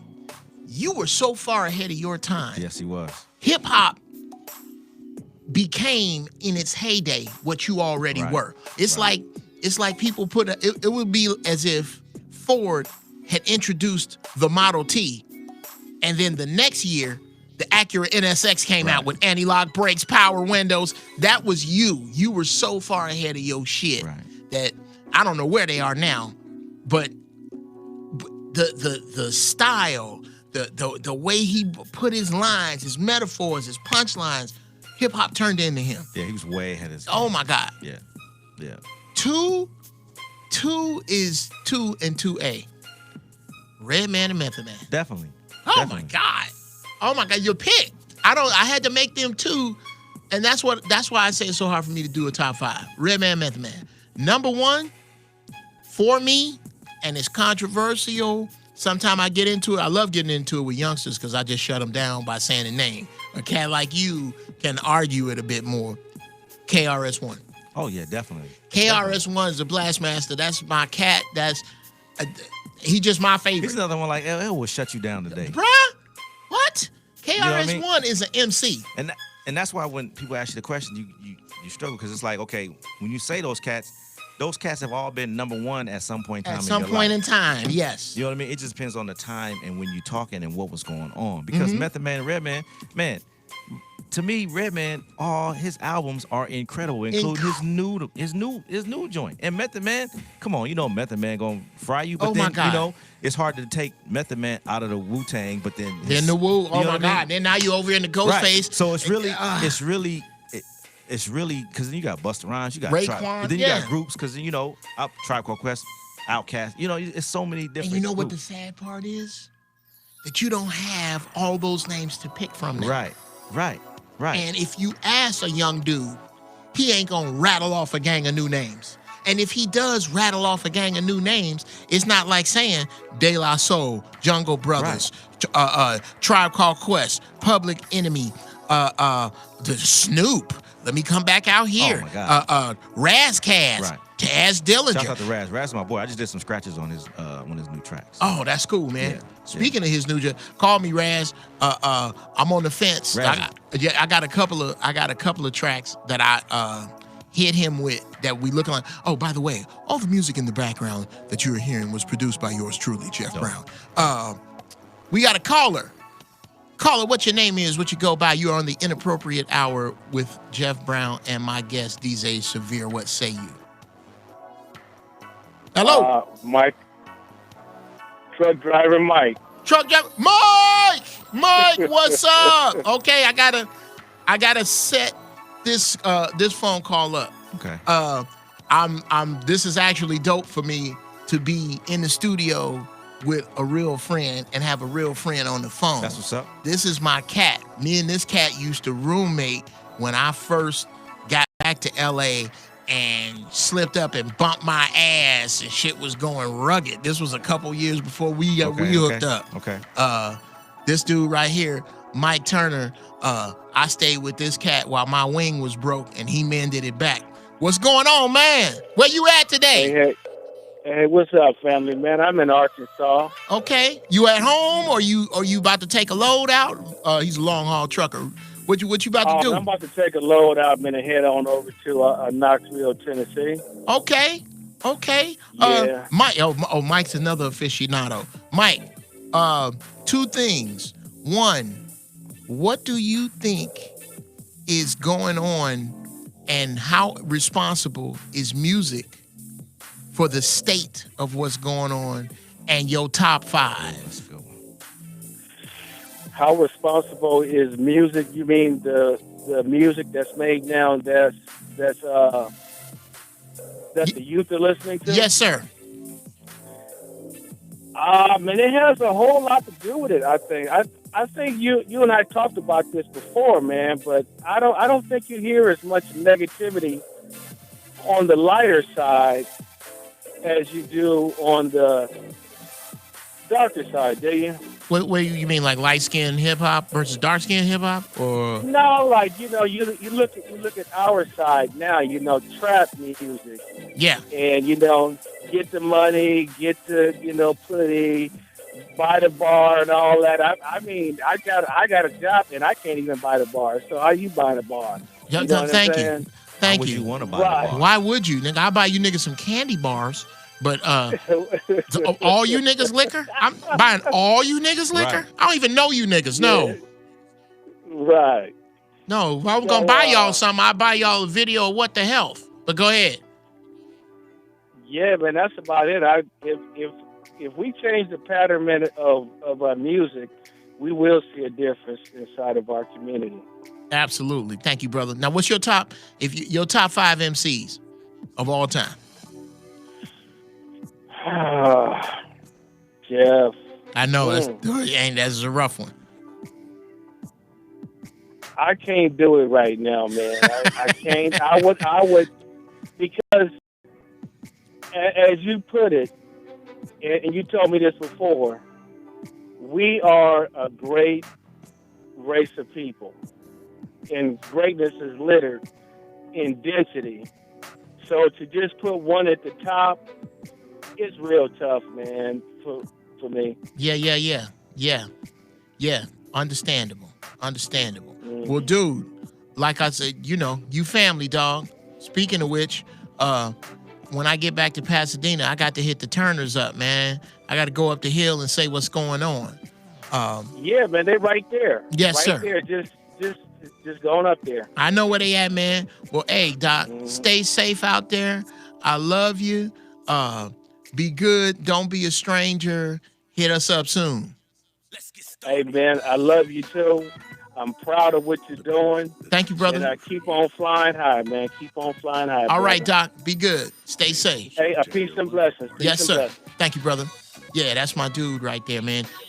I've often wondered this about hip hop. What are you gonna have if you young now, 10 years from now? Nothing. Here's the thing.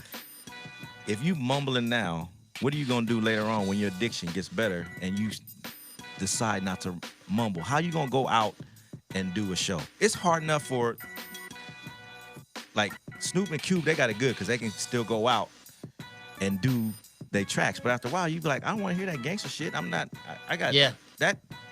really doesn't resonate with I wasn't me. even a gangster then. I just knew them niggas. Right, I just knew it was cool then. Right. So now, that's why I just went to Nas and Lauryn Hill concert 2 weeks ago. Mm-hmm. Amazing, because it still speaks to this day. And that's what you got to start asking you. What are you going to have later on if I have anything? Is it all about just getting this money now? Right. Or is this longevity? And the way, to me, the question with what is it, how does it speak to the climate of today? That's why we have so many people who think it's everything's supposed to be handed to them. Right. You know what I mean? They're not working for it because they hear this person on the radio and they're not questioning, okay, well, how is it I just heard you, but yet you have all this money, but I just heard you. And better yet, I'm going to pay you to make you richer so that you can rap about this money I gave you. Or you telling me about how rich you are.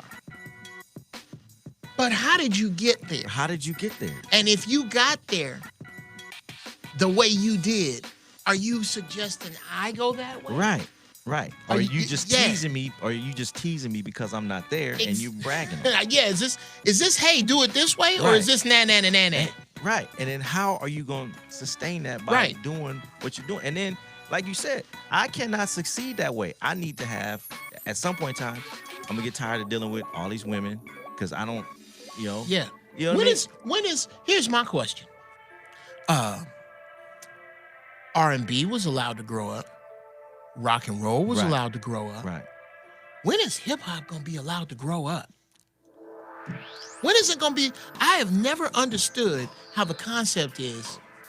Oh, once you get old enough to really have something to say, now you can't say it. Right. I almost feel like they need to make a category separate from what I call hip hop to what this new shit is. And I think we can welcome new people, but the watermark is here. Right. Your beats got to sound like this. Right. Your production got to be like this. Your sound got to be like this. Welcome. And to be honest, I think, and I'm gonna talk to you about this off the air, about stepping into this breach. I believe there is a big market of people who were born before 1975 that love hip hop, that love hip hop, that are being starved of good shit. That's what another thing I'm gonna do. I gotta cross the stream zone. Have you heard of this dude named Ohaney Savant? Yeah. Love this young cat, man. Love this young. I'm trying to get him to call in. This young cat is a beast. If you you are under the sound of my voice, Google OHENE space SAVANT. This dude, he's unreal, and he a young dude. Oh wow, look at this. Hold on, I got a text from this asshole. God damn it, how you gonna put this kind of shit on? Yeah, call in 323-879-4445. It is the Inappropriate Hour with Geoff Brown. Where, Lord Zoe, you're an asshole for this. Where do you put Guru from Gangstar, and where do you put Black Thought if those are your top five? Yeah. Did you see Black Thought on Sway? Yeah. With Method Man? Yeah, I was listening to. Oh my God. Yeah, I was listening. I was listening. Yeah. It was incredible. The cipher they did. It was right. It was off the hook. It was unbelievable. It was off the hook. And what was so funny, what was so dope to it about me, to me, is that both of them are incredible. But Black Thought was just off the dome. Right. And Method Man, also a sorcerer. They both just lyrical sorcerers that went, I'm going to have to respect who I'm next to. Right. And come off of this shit I wrote. I'm going to tell y'all I wrote it. Right. But I got to come right because of who's on my left. He just raised the bar. Yes, sir. Yeah. Yes. Yeah. So we don't have enough of that. We don't have enough of that because they just, and it like again, it's still the same theory with the females. If we keep buying it and then pumping it up, and they keep blessing it with Sprite commercials and this, that, and other, based off of whatever, they're gonna keep putting it out. They're gonna keep putting it out. But the guard's about to change. There is a healthy amount of dope lyricists coming out. Right. You know what I mean? And I'm very surprised because there's like 3 West Coast cats that's coming out. You got Vince Staples. There's some cats coming out that's about to change the game. And I think it's really about to take a more positive turn. But what it also has birthed is a healthy environment for all the artists of the 90s to tour back out and come back out and to make a living. So and make a living, right. Which if they could get their head out their ass and set down their arguments, because I know they got bills, they could get together and make a healthy amount of money. You know what I mean? Like touring. You know what I mean? People need that. When you play music, when I do 90 sets that at spots, that moves the crowd more than anything else. You know what I mean? Because they thirsty for it. They thirsty for it. And then I always tell it, it's like a dumbing down of your ears. Your ears have not heard those chords in a long time and the way they put together. So it's like your mind gets woken up and you're like, man, this is moving. Even the kids, because they think, what is this you playing? What is this new music? That I'm like, this is not new music. This is what you listen to now. What they think it came from, they just shortened it down and stayed at home, didn't take it to a studio and just kept doing the same repetitive shit over and over and over again. And they taking it, the lost art of really like digging in the crates and going sampling, because you know what I mean, cats look at a record, they don't want to look at rap. I said, but that's where everything came from. Go back and understand where everything came from. Right. You know what I mean? Well, something I like to tell youngsters is you can argue that your shit is good. Right. You can't argue that my shit is great. Right. You can't argue my shit is great. I've gotten into this on Facebook. I done got into this at backyard house parties. I'll go track for track with you, youngster. Right. I'll go track. Let me start out at the top and be unfair and throw Fight the Power on. Okay? Then let me go back over to the West Coast and throw on anything from the Chronic. Right. Okay? I got Quick in my back pocket in case you make me nervous, which I doubt you are. Right. But how often do you find yourself, especially as a DJ, in that conversation of old versus new, and where do you think the conversation usually ends? That's a hard one, because it's hard for me to get in a conversation because I have to play a healthy amount of both. So I got to look for the new. I got to look for the new that's going to help me move my party on. Because if I don't know, you got to stay relevant. I have to stay relevant. If I don't know how to do the new, but when I argue, I always start off with I don't try to condemn them for it. I just try to say, like, look, I get it. This is your music. So I can't take anything away from it, because I wouldn't want anybody to take Tribe Called Quest from me. Yeah. You know what I mean? Don't try to take that, because when I heard that, I'm like, this is elevated. But now the difference is when, like you said, when we got elevated to it, it had that jazz or that R&B that we also knew. Mm-hmm. So it was like taking that and then like reforming and reshaping it so it was accepted. It gave me something I could relate to plus something new that I can look forward to. Now, their stuff is just this mishmash of whatever they think is this. So it's like it's kind of hard to say because then you got to break it down. And we're going to break it down under the same terms of what we had. So I'm looking for lyrical content. I'm looking for a beat. I'm looking for the sample. I'm looking for the change. Right. And if you're talking about R&B, I'm looking for a chorus, a bridge, you know what I mean? Right. A hook, you know what I mean? Something that's going to like drive me in. Now, and I'm going to define it in two different ways. Is this a riding record? Is this a club record? You know what I mean? Right. So I'm looking for two different things. And that's why I said, you know, going back to the climate of the day, there's nothing to separate to give you some positive thinking. Like if all you hear all day long is, let me get this money, get these hoes, spend this bottle service. Right. That's what you have. You have a society of people who just looking to do this and do that. And then so at the end of the day, when you decide you don't want to do that no more, if the person you decided to not do that no more with hasn't got to the same level, you just gonna keep creating that same cycle, and one of y'all not gonna be ready. You have nothing to look for. If you marry somebody that's just been in that so long that don't know how to create a relationship or put that down, where y'all going? Where you going? Right. Where are you going? Y'all both got at least to say, okay, well, I can. If no, this is an exercise in futility. You gonna end up. Something's gonna be all bad. You know what I mean? What they say, evenly yoked. Right. You know what I mean? You're not gonna be yoked together. It's like, okay, because when you get married, the shit gonna hit the fan a lot. You know what I mean? Yeah. It's gonna hit. You don't have to bring shit to a marriage. Shit's coming. It's coming. All right, we got some phone calls. Let's start taking some calls. Welcome to the Inappropriate Hour with Geoff Brown. I'm here with the official DJ of the Los Angeles Dodgers. Yes, and you. What your name is, what you go by. Hello? Hello? Yes, sir. You called in an Inappropriate. Jeff, what's up? Who this? This is CC, man. I'm giving y'all a call from Phoenix. I've been listening to your show here for the last couple of weeks, and I'm glad you finally got this show, man. Thank you, brother. Thank you. I love your commentary. It's definitely a blessing. Thank you, man. So what's going on? When it comes to the discussion that you guys are having, the vibe and the energy that we got from because I'm a 70s baby. I was born in 72, so I understand the old school energy that we used to get from yes, sir. a lot of the earlier hip-hop artists versus, you know, the kind of static and confused energy that this new music, I mean, it's a lot of good artistry in it, but it's a different type of energy, right? Right. When we start, because I love seeing you guys on Zoe, when we start as a black community trying to look at, well, how do we, you know, cultivate that old energy that we know we got a lot from and keep it out here because we know it's a lot of people that would continue to support it and that actually need it. We as podcasters, as like you guys are, content creators, we need to get in rotation. When you guys, like, it's a lot of people that I'll say, have you heard of Zoe Williams or Geoff Brown?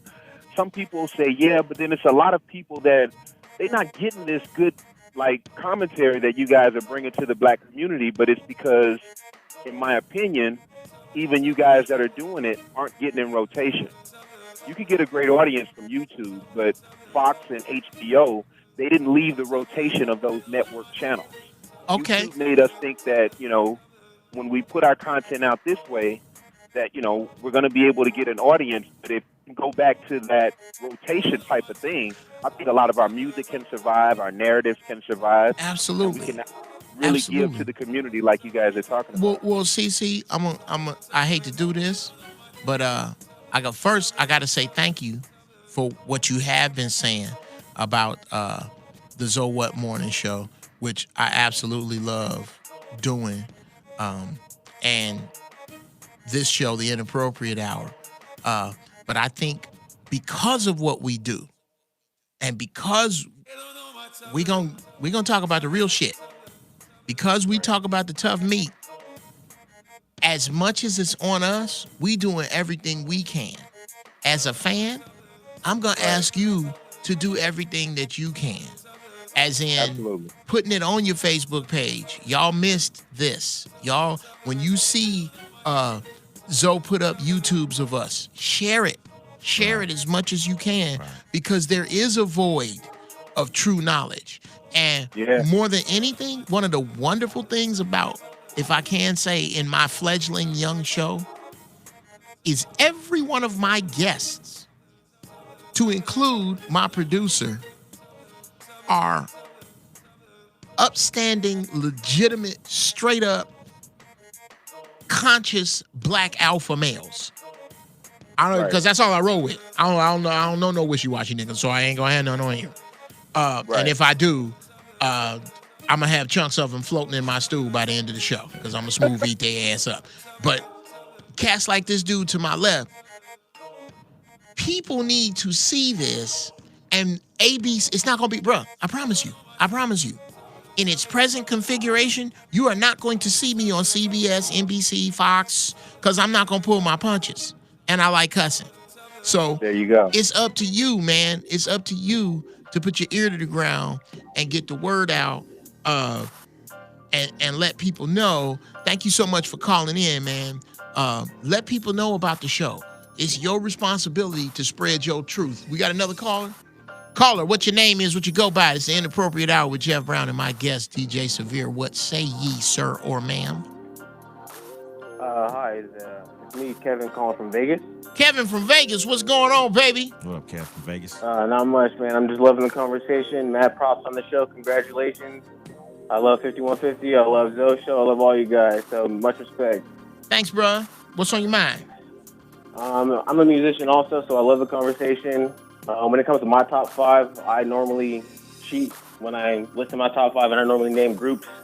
So I'll be like, oh yeah, like Outkast, and even right. like with Method Man, I'll be like the groups that Method Man are in. So you get Redman and Method Man and Wu-Tang, and like the Roots. I love Black Thought. I love Black Star. Okay, back up. How old are you, young man? I was born in 1987. Today is my birthday. Oh, birthday, all right. Bro. Happy birthday, doctor. So what does that make? Thank you exactly 30 or exactly 29 30? Exactly. I'm 30, yeah. Exactly 30. Happy 30th, man. You just welcome to you at the beginning of goddamn grown ass manhood. Right. Okay. The number of shoes that you have, the number of shoes that you have that you can play basketball in, vice the number of shoes that you can wear with a suit. The ratio needs to start changing just a little bit. Yeah, and I can't get too deep because it's a loafers now, right? Right. Need you some more of that. I can't get too deep into the sneaker thing because the dude to my left has 12,000 sneakers. Yeah, I'm ahead. Yeah, I get in arguments. But yeah, like I'm a millennial, I guess. So, but I still love hip hop that's more lyrical. I'm not into like the more mumble stuff. You know what I mean? Yeah. So. But I think that even like that being part of the spectrum of hip hop today, I think it's more because of hip hop is more pop. So even like if you listen to like more rock and roll, that's pop, like what's it called, like Imagine Dragons or whatever. Yeah. They're not as raw as like Queens of the Stone Age or Arctic Monkeys or something like that. Right. So I think it's just because it's the nature of hip hop. It's pop now. Okay. A lot of the popular stuff is just watered down, but there's still like he was saying, like Ben Staples is breaking out. A lot of West Coast cats like Kendrick and Earl Sweatshirt. Yeah. East Coast cats, even like Denzel Curry. Yeah, like, there's a lot of cats that are out there, dope. but they're just under the radar. They under the radar. You know what I mean? I need cats like you to when we put this up on YouTube, send me some links because I have been with the exception of there's a young group I love, Audio Push, but I'm biased because one of them is my son. At 30? Yeah, I know Audio Push. Yeah. At 30, I gotta ask you this: where do you put Big Daddy Kane? Oh, okay. So like with cats like that, I love Big Daddy Kane. I love KRS-One. I love Rakim. Mos Def. I respect E40. them. I respect them so much lyrically, but it's just my taste in beats are a lot different because I like lasers and shit. You know what I mean? And I like samples too, but like you like it more trappy. I like more like kinda. I like trap beats, but it kind of got oversaturated now. You know what I mean? Right. So what's your favorite beat right now? Tougher, Colder, Killer, LP. Okay. I don't know if you've heard that song. LP and Killer Mike. And Despot came out a couple years ago, but it's a hot track. But it's the one I've been slapping a lot lately. Okay. Killer Mike, okay. I'm gonna have to. Well, I'm down with Killer Mike from the other angle. Killer Mike is dope. Yeah, Killer Mike. Shout out to Killer Mike. That's another bad cat. Because Run the Jewels. Have you heard of Run the Jewels? Yes. Oh my God. Yes. Oh yeah, I just seen Run the Jewels. They were in Vegas a few days ago, actually, last week. Yeah. Well, cool, man. Well, hey, don't be a stranger. Thank you so much for calling in. Thank you for holding it down out there, man. And stay cool. Is it still hot? It's cooling down now. Okay, good. Yeah, don't walk out your house and burst into flames. Call me next week, doctor. All right, cool. Stay up. All right, we got one more caller, man. The caller's gone? Okay, that caller said fuck us. Well, fuck you too then, caller. Hey, where do you think that when you say that you're saying, I know you got your finger on it, because everybody, that's the other thing. Being at at Dodger Stadium, right. How much pressure do you get from record labels to play stuff? Tons. I get email after email after email. Them sending me music, play this track. I don't have enough hours in a day to listen to every piece of music that comes across my table from people that once they find out that there is a DJ at Dodger Stadium and they give the card. So now I'm getting the emails that all the people who aren't in charge of music get. They just shuffle them my way. Ah, okay. So now it gets up to me to discern, and I don't have enough time. It's pop, hip hop. It's from everything. You got to cover everybody because everybody's here. And then I can't thumb my nose to it. I have to give it a listen. So I do have to give it some time. But with that understanding, a lot of people don't come at it from what I'm already doing. They just want to make me fit what they're doing into what I'm doing, which is not the right way to do it. Because if they knew really what my goal was, then half the songs wouldn't be sent to me. But that's what I say. They look at it from just, and that's another thing with society. Everybody looks at it as what me, without having to fit into, what's going on already. So I get tons of music, but within that, I've also get blessings because I've taken stuff that I've found and those artists, and there's been alternative artists because I love a lot of I get a lot of my music from what I play off of movies and commercials because it's already been tested out by somebody has discovered it, and if it caught me on the commercial or in the movie, I know it can do the same for the in the application. And when you come to the stadium, your ear is not as focused in on where you heard it. So now I just take and I cheat a little bit because you've already heard it. It's on this commercial that's been rolling all through every game you watch. So now when I play it, you're automatically gonna move. You're not gonna remember where you heard it from right off the bat. Right. But I just took it and it kind of like took a step out of the process for me. Oh yeah, okay. Let me expound on that for a second. As a musician, I'm a drummer and I produce a little bit. Right.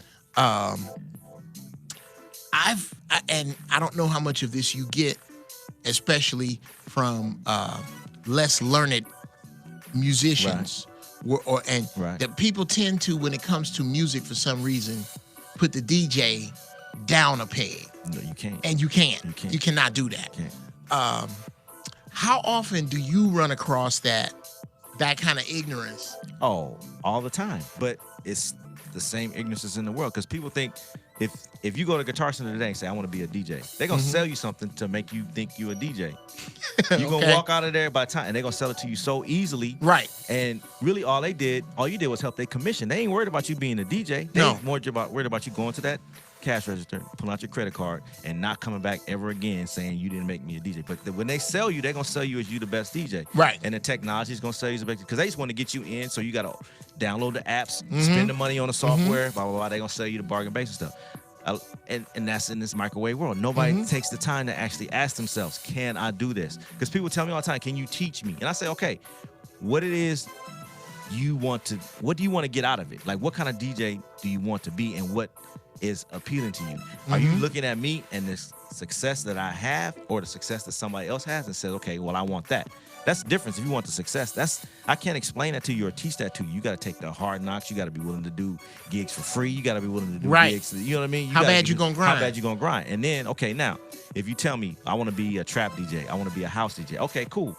Because I can do all those things, so I can show you. I say, so, but then I ask you, why would you limit yourself to just, that? And then, okay, do you want to be a controller DJ? Do you want to be on vinyl? There's so many other aspects. And then that's when you got them, because they go, I don't know. So then you're stuck, because all you really wanted was the success. You know what I mean? Which everybody wants success. I'm not knocking you for that. Right. But everybody got to go through. It's like you and what you do. It's like, I respect the hell out of you and what you do. And seeing the progression, and then I've been places with you where we was with Tiffany Haddish, and you look at Tiffany Haddish now. You know what I mean? Right. I've been with you, and I see the same comedian. So I know the hustle and the grind it takes. And you got to apply that in life the same way. Absolutely. And those of us that have a talent, okay, sometimes your talent is just what it's going to be. It ain't going nowhere but your garage or wherever else you got it, what you put it on. And then we all are not going to be Kevin Hart's. We all not going to be the Jazzy Jeffs. We not going to book. We got to find our spot in there. And ride your spot. What's for you is for you, and ride your spot. You know what I mean? And be content in your spot. But I say that to say this. It's like, okay, understand everything takes a grind and a hustle, but you cannot look at another man's pocket and think that that's what's for you. Ooh, bruh, you got some people living in a box under a bridge, looking at other people's money. Right. And especially in this town where we live. I was actually eating lunch a couple months ago with a cat that I'm writing for right now, D.L. Hughley. Oops, that's a name. Did I drop that? Okay. I'm writing his Netflix special, and I write for his radio show. Right.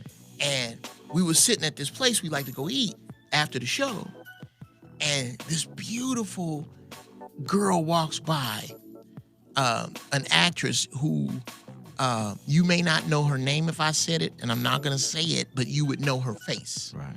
And she looked like she was kind of in distress. And she stopped and started talking to us.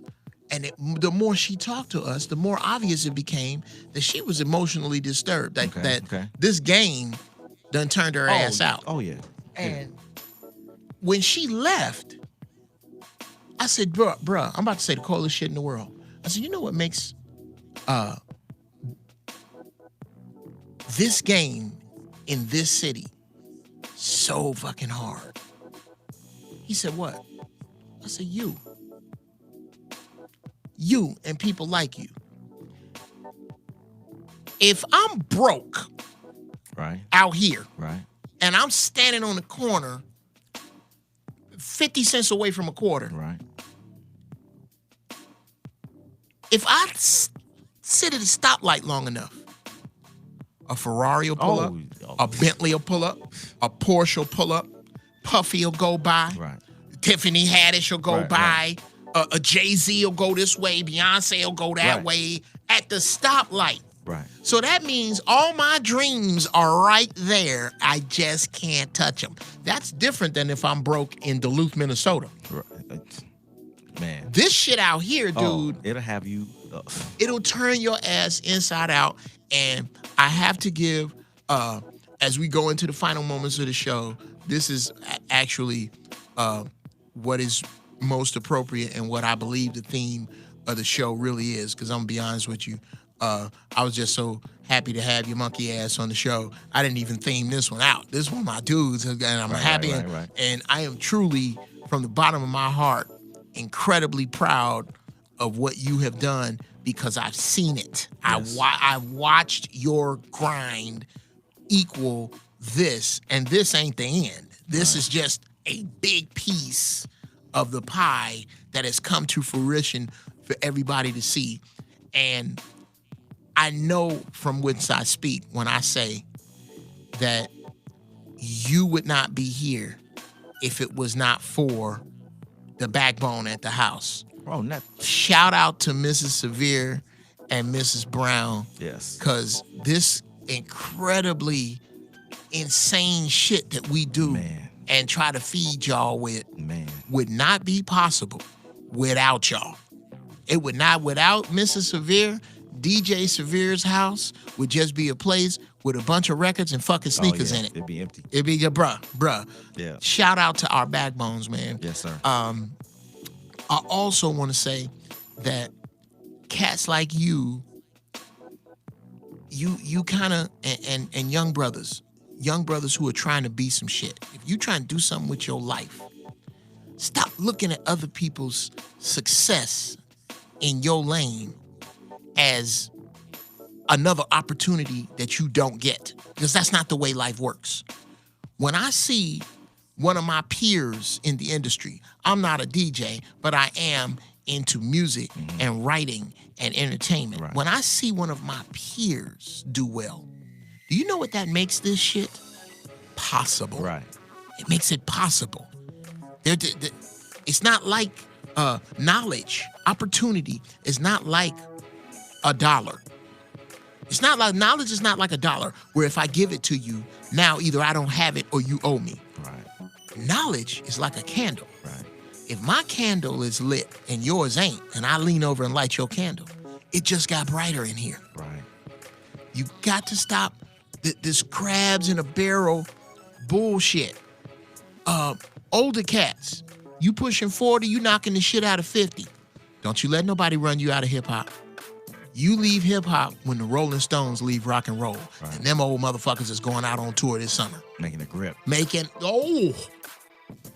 Stop with the sexual division, the racial division, the social division. Speaking of which, we're going to talk about this off the air. I want to know how you feel about white dudes using the word nigga when they speak. But stop looking for places to divide one another. Young people that listen to my show, send me some links to some music, and I'm going to send you my thoughts. Hopefully it's some good shit. If it's good shit, I'll play it. I'll actually play it. If it's booty, you can keep that booty ass shit to yourself. This has been another show. I thank you for taking the ride with me. I'm so happy to have been here with, again, where can they find you, Severe? Where can they look you up, man? My Instagram is The Real DJ Severe. Twitter's DJ Severe. Because this other cat took The Real DJ Severe after I jumped on, tried to take some of my shine, but that's another story. Oh, well, I got some goons that can, okay, we'll talk about that off the air. But IG, the Real DJ Severe is the best way to get me, and then Twitter. Excellent. Shout out to my callers today. Joe, I didn't write down where you called from, Joe, because I fucked up and I'm old and I smoked some weed before I came in. Ooh. Marvin from Baltimore. Marcus from Texas. My man, Mike Stiletto Turner. I love you, brother. Hit me up. CC from Phoenix. Kevin from Vegas. I thank y'all. I thank you for supporting me. Go to the GoFundMe. This shit ain't cheap. I gotta pay White King Cole. I'm like a pimp. I needs my money. It ain't even for me. It's for the show. Shout out to my producer sneaking into the spot on the left. Ladies and gentlemen, the one and only Mr. Zoe Williams, who makes this possible. I love y'all, and I will see you in 7 days. God bless you. God keep you. Take care.